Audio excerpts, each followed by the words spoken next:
Can you have knowledge of God if you live in ignorance? Can you become God? Well, these type of questions are answered within one of the greatest texts in the world, the Avadhuta Gita. Now, Lord Dattatreya seeks to resolve this issue in an important verse on if knowledge and ignorance can coexist. So let me read this very important verse to you. In the Atman, there is neither knowledge nor ignorance, nor the combination of the two. He who always has this knowledge becomes knowledge itself and nothing else.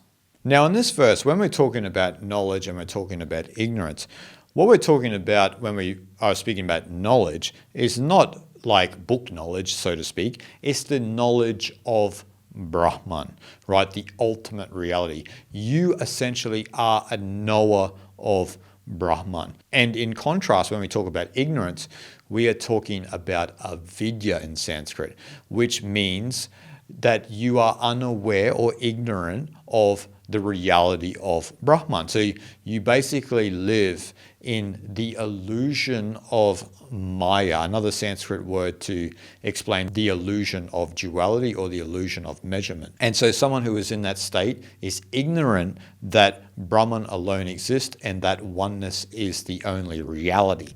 But a knower of Brahman knows that there is only Brahman, that Brahman alone is real. And so this is the difference, right? And so in this verse, the Atman here is the undifferentiated consciousness, which is identical with Brahman. And we all have the Atman as one within us because we all are Brahman. And so he says here, Dattatreya says that in the Atman, there is neither knowledge nor ignorance, nor a combination of two, right? And so this is particularly from an Advaita Vedanta perspective, that only knowledge is real, right? Knowledge here meaning that Brahman alone exists and you become essentially a knower of Brahman, where ignorance or avidya is essentially an illusion, like because you're just not aware of your true nature. And so you believe you are a snake when really all that exists is a rope. And so he says in relation to this that he who always has this knowledge becomes knowledge itself and nothing else.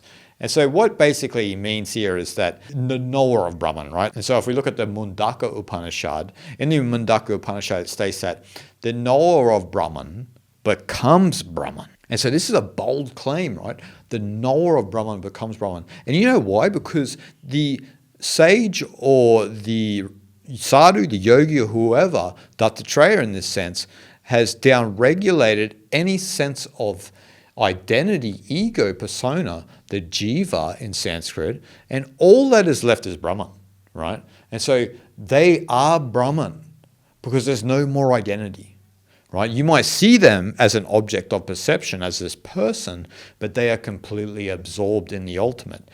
And so that may sound nutty to someone who lives in the world of duality, but once you understand the philosophy of Advaita Vedanta, the non-dual path of self-realization, then you'll start to understand at a deeper level because you'll begin to practice and you'll begin to down-regulate aspects of yourself that don't really serve you and are illusory.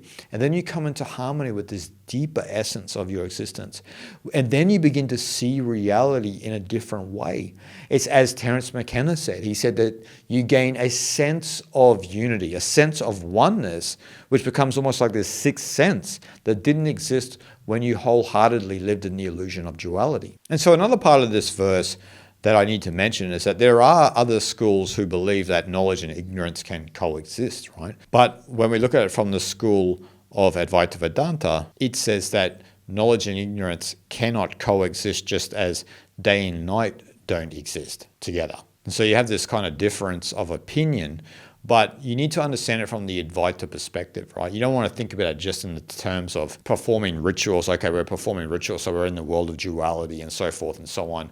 But an Advaitin still performs rituals, but there's an understanding that Brahman alone exists, right? Whereas some other schools will perform rituals in a dualistic manner, in the sense of dualism, as if there's a separation between them and Brahman.